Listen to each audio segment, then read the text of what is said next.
Look who's with us, a very special lady. Her name is Jane Quigley. At 85, Jane Alexander finally spoke the words Hollywood had waited half a century to hear. She did not whisper them in a tell-all memoir or in the glitter of an award ceremony. But in a quiet radio studio in New York, her voice steady, low, almost clinical. When the interviewer asked about all the president's men, she paused for a long time, as if time itself had to take a breath before the truth could surface. Then she said, "The kiss wasn't in the script. It just happened. And it changed everything." For decades, that single moment, barely 5 seconds on screen, had been dissected by critics, replayed by fans, and mythologized by journalists who saw in it the pulse of an entire generation's obsession with truth and power. In 1976, America was still reeling from Watergate. All the President's Men wasn't just a movie, it was a moral mirror. And at its center stood Robert Redford, the man who embodied integrity itself.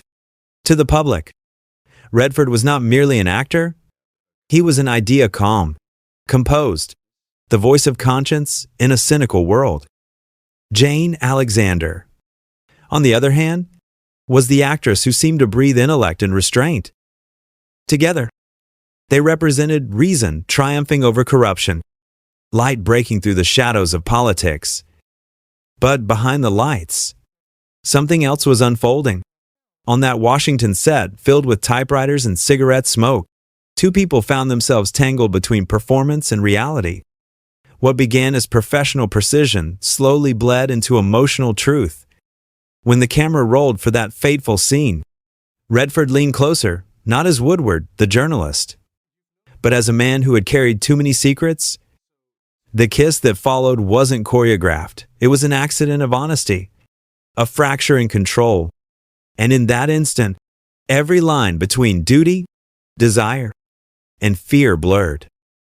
For nearly 50 years, neither of them spoke of it. Not one interview, not one confession. Just silence, the kind that grows heavier with age, like an unclaimed memory. So why now? Why did Jane Alexander choose to break that silence at 85? Was it nostalgia, remorse, or was it, at last, the need to reclaim a piece of truth in a world still addicted to illusions? In the mid-1970 seconds, Robert Redford was not simply a movie star, he was an empire built on principle. Every frame that carried his face seemed to promise decency, fairness, and the quiet conviction that the world could still be repaired. Butch Cassidy and the Sundance Kid had turned him into an icon. The Sting had made him untouchable. By the time All the President's Men began filming in 1975, Redford was not only producing it, he was shaping its soul. He saw himself as the custodian of truth in a town addicted to fiction. The Watergate scandal had shaken America's faith in its leaders. And Redford, ever the reformer, wanted cinema to restore that faith. He demanded authenticity. Every typewriter in the newsroom had to be the exact model used by the Washington Post. Every desk lamp positioned to mirror the original offices. It was more than method, it was obsession. And into that world walked Jane Alexander. She was 40, already respected in theater circles, known for her intelligence and composure. She wasn't a Hollywood beauty. She didn't have to be. Her power came from stillness, from the way she could turn a line of dialogue into an act of moral courage. Redford had insisted on casting her. He said she had the face of reason. From the first day of shooting, the tone was meticulous, almost surgical. Scenes were rehearsed until every hesitation felt organic, every pause meaningful. The set of All the President's Men was not a place of laughter, it was a shrine to accuracy. There was no room for ego, no time for small talk. Yet, within that silence, Redford and Alexander found a rhythm that went beyond professionalism. During breaks, they would linger near the coffee cart, discussing politics, books, and the nature of truth. Redford listened to her with the same focus he gave to directors. She challenged him, sometimes sharply, sometimes with the calm authority of someone who had lived through more disappointment than she admitted. He admired her refusal to flatter him. She admired his discipline. They were, in many ways, mirror images of each other, restrained, precise, emotionally guarded. And perhaps that was why the tension between them grew so quietly. It had nowhere else to go. Colleagues noticed. Alan Pakula, the film's director, once told a journalist that you could feel an invisible current between them, something magnetic, but contained. Dustin Hoffman, who shared many scenes with Redford, joked privately that the real drama was happening when the cameras weren't rolling. Still, nothing explicit occurred. No late-night dinners. No scandalous hotel rendezvous. Their connection existed in fragments, the lingering glance across a crowded set, the brush of a hand when exchanging notes, the way Redford's eyes softened whenever Alexander entered a scene. In the public eye, Redford was the voice of reason. In private, he was a man consumed by the pressure of living up to his own myth. He was also married then, with 4 children, and fiercely protective of his image.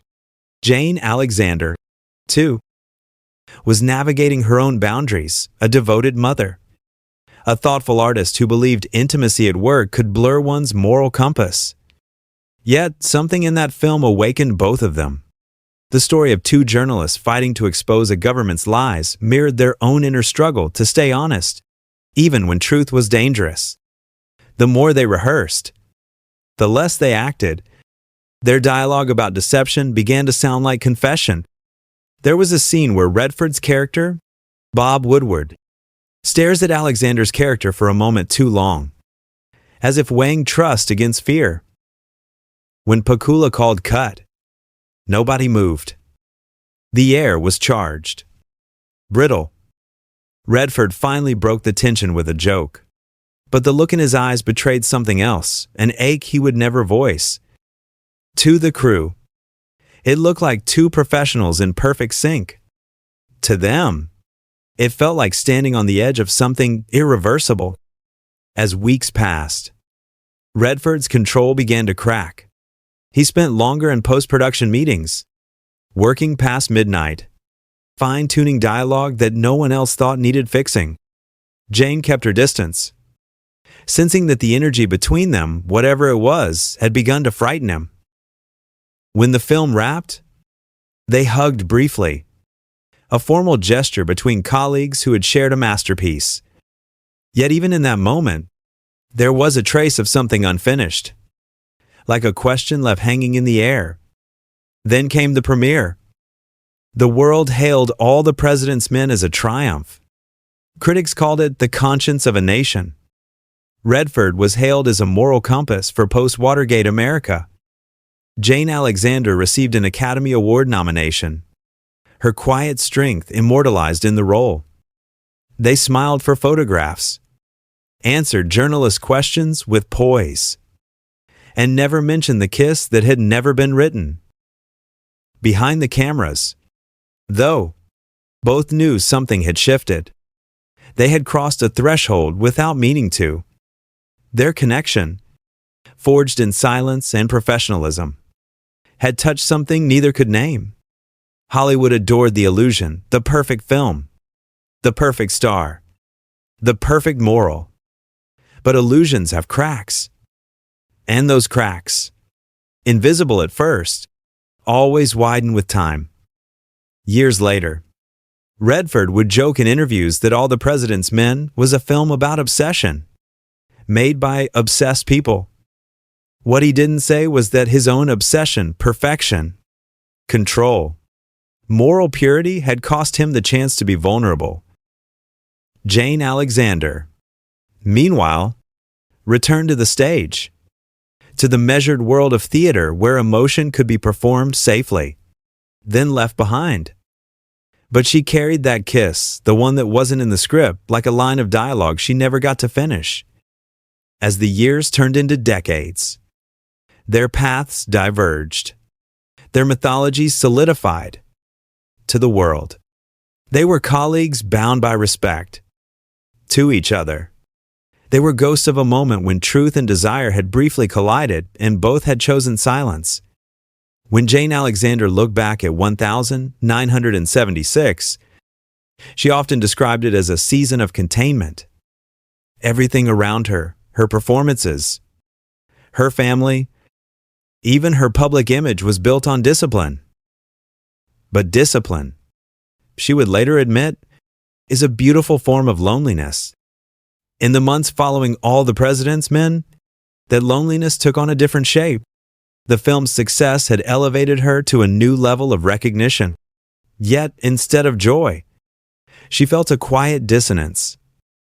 Interviews about the movie always circle back to Redford, his brilliance, his perfection, his mysterious calm.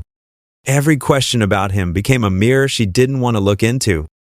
Robert was like a sealed door. She told a friend years later. You could sense what was behind it, but you knew you were never going to see it. That sealed door became the defining image of their relationship, if it could even be called that. What existed between them was something beyond words, beyond comfort. It was an understanding built on silence. Redford, for his part, was navigating his own labyrinth of contradictions. The more his fame grew, the more he retreated from it. He had become the embodiment of America's conscience. Yet he struggled to live with that burden. He once said in an interview, "The public builds a temple around you, and then you spend the rest of your life trying to escape it." On set, he had been precise, measured, polite. Off set, he was distant, an artist consumed by the fear of losing control. Fame, to Redford, was both a platform and a prison.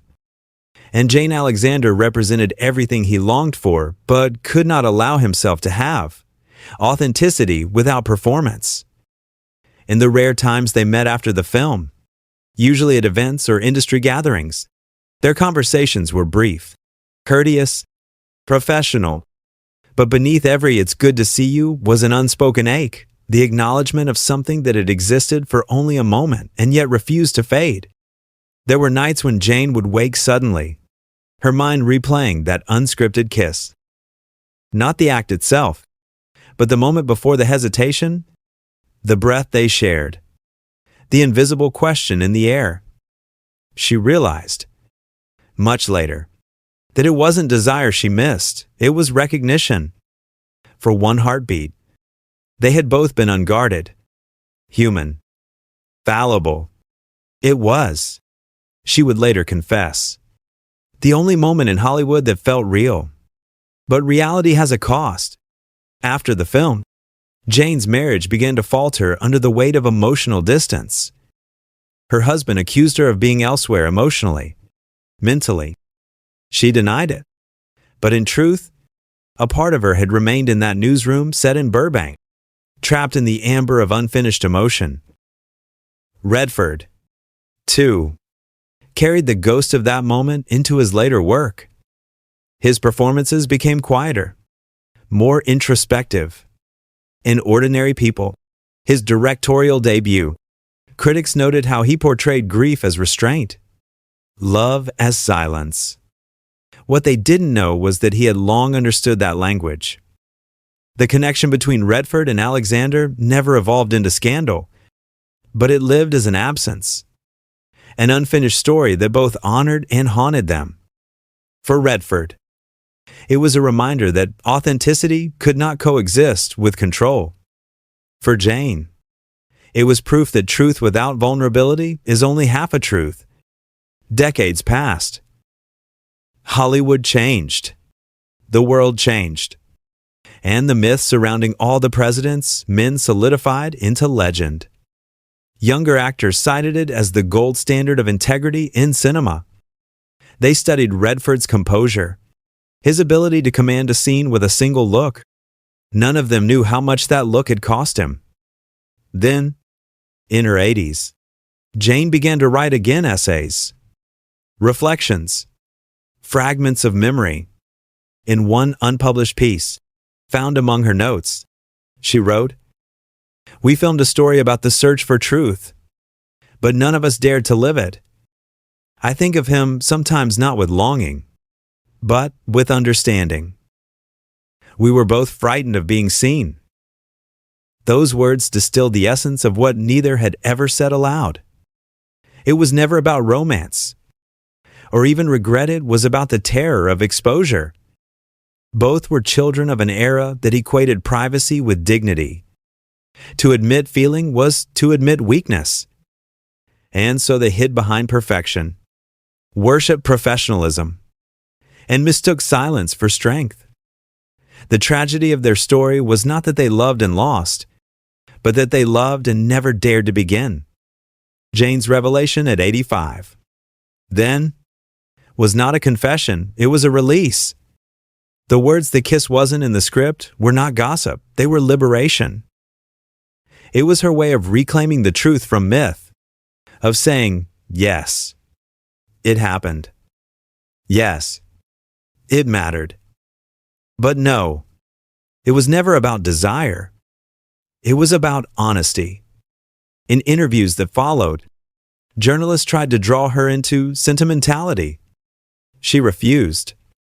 We were professionals, she said. We cared about truth. And sometimes truth gets confused with feeling. That's the danger of it. But her eyes, tired yet lucid, betrayed something gentler, a kind of mercy for the woman she once was. Meanwhile, Redford, now well into his 80s, remained silent.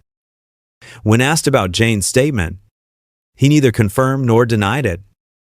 He simply smiled, the way people do when the past still lives somewhere deep but unreachable. That smile was its own confession for both of them. Time had turned passion into memory, and memory into reflection. What lingered wasn't regret, it was understanding. Perhaps that is why Jane finally spoke, not to reveal a scandal, but to honor a truth that had been buried under half a century of restraint. She knew, as Redford did, that some emotions never disappear, they only change their shape, waiting for the courage to be named. In her final public appearance before her memoir's release, she was asked what she thought that kiss meant. She paused, smiled faintly, and said, "It meant we were alive. For a moment, and then we did what everyone does. We went back to pretending." Silence followed. It was the same kind of silence that had once filled a film set in 1975, when two actors pretending to seek truth found it staring back at them. And that, perhaps, was the cruelest irony of all. In telling a story about truth, they became captives of their own. The revelation did not arrive as a headline, nor as a scandal splashed across tabloids. It came softly, like everything else in Jane Alexander's life, through words spoken without bitterness. During a public conversation at the American Film Institute, she was asked a simple question by a young moderator. "Do you believe there are moments in art that become too real?" She hesitated, then looked down at her hands. The room was silent. "Yes," she said, "and I lived one." That was all it took for the room to shift. Everyone understood what she meant. The audience, filled with film students and critics, waited for her to elaborate. But Jane didn't sensationalize it. She simply told the truth, that the kiss in All the Presidents meant that quiet, charged, unscripted moment had not been planned. It had been an accident of emotion. "We were exhausted," she said. And maybe, for a second, we both forgot where the acting stopped. There was no melodrama in her tone, only a certain tenderness. She didn't accuse, didn't romanticize. It wasn't a story of forbidden love. It was a story of two professionals, each trapped inside their own walls, accidentally finding the door open for one breath before it closed forever. The audience held its breath. And then, she smiled faintly. "It was the most honest thing I've ever done on film," she said, "and the most terrifying." When the interview went viral, the media called it a confession, but that word felt wrong. It wasn't guilt she was releasing, it was memory. For nearly 50 years, Jane had carried that scene like a stone in her pocket, polished, smoothed by time. Now, at last, she set it down. Robert Redford's team declined all interview requests. The man himself said nothing, but those close to him recalled that he watched the clip in private. When it ended, he remained quiet for a long time, staring out the window of his ranch in Utah. One friend remembered him saying only, "She's right. It was real." That sentence, simple and final, became the missing half of Jane's revelation. Between them, even across decades of silence, the truth had found completion. And yet, the cost of truth was visible in both their faces. Redford, long retired, had spent years retreating from Hollywood's noise, dedicating himself to environmental causes in solitude. His public persona remained intact, but those who knew him spoke of a man haunted by what he never allowed himself to feel. He had built his legacy on restraint, on being the man who always knew when to walk away. But in this one instance, walking away had left a wound that never quite healed. "I've always believed in control," he once said, but sometimes control is just another word for fear. Jane's revelation forced the world to see him not as an icon, but as a man. And perhaps that was what she wanted all along, not to expose him, but to free him from the mythology they both had helped create. When journalists tried to frame the story as an affair or betrayal, she refused to play along. "You can't betray what never existed," she said. "You can only betray yourself by pretending it didn't matter." Her words hit harder than any scandal. They reminded people that the deepest truths in human connection often happen in silence, in a moment that passes without acknowledgement but leaves a permanent mark. Years later, when Jane received a Lifetime Achievement Award, Redford sent a letter, handwritten, simple, unsigned. It was found among her belongings after her death. The note read, "The truth you told was the one I couldn't. Thank you for saying what I never could. You were right, it wasn't acting." No one knows if she ever replied, but her son would later say that she kept the letter framed on her desk, beside a faded still from the film, the two of them in mid-scene, caught between light and shadow, neither smiling nor speaking. It is said that Redford never spoke publicly about Jane again. But when asked, in one of his final interviews, whether he believed art could capture truth, he paused and said, "Only once. And it cost me more than I realized." That was his confession, quiet, understated, devastating. In the end, their story was not about romance, but revelation. It was about two people who spent their lives defending truth on screen, only to discover that the real truth was something far more fragile, something that could never survive the glare of fame, but only the shelter of silence. And so, the kiss that wasn't in the script became their shared secret, a flicker of authenticity in an industry built on illusion. It changed them both, not because it was scandalous, but because it was real. Time, as it always does, softened the edges of memory. What once felt like a tremor of guilt became, in Jane Alexander's final years, something closer to gratitude. She often said that aging wasn't about forgetting, it was about learning which truths deserved to stay. The kiss, the silence, the years of restraint, they all became part of a single lesson, that authenticity, even when brief, is a form of grace. In the end, neither Jane nor Robert needed to explain themselves. Their silence, once heavy with secrecy, turned into a kind of mutual understanding that transcended words. They had spent their lives pretending to be people who sought truth on screen, and yet the real truth had been hidden between them all along. When Jane finally broke that silence, she wasn't exposing anyone, she was reclaiming her humanity. Hollywood thrives on clarity heroes, villains, climaxes, resolutions, but real life, as Jane came to understand, resists such order. The story between her and Redford was not a romance, not a betrayal, not even a regret. It was a moment of truth so raw, it frightened them both into silence. And yet, that silence was not emptiness, it was protection. We often mistake control for strength, but what Redford and Alexander's story reveals is something else entirely. Strength is the courage to be seen, to admit that even the purest intentions can blur when emotion intervenes, to acknowledge that truth, when it appears, does not always arrive in noble form. It can come as a slip, a glance, a kiss that wasn't supposed to happen. And maybe that's what makes their story timeless. Because in the heart of every artist, every human being, lies the same paradox, the desire to live honestly and the fear of what honesty might destroy. Jane Alexander's confession did not tarnish a legend, it completed it. It turned myth back into humanity. It reminded the world that even its icons once trembled before the same fragile truth that defines us all. The camera fades. The lights dim. The reel ends, but somewhere, in that flickering moment between cut and silence, two people stopped acting. And for a heartbeat, the truth was enough.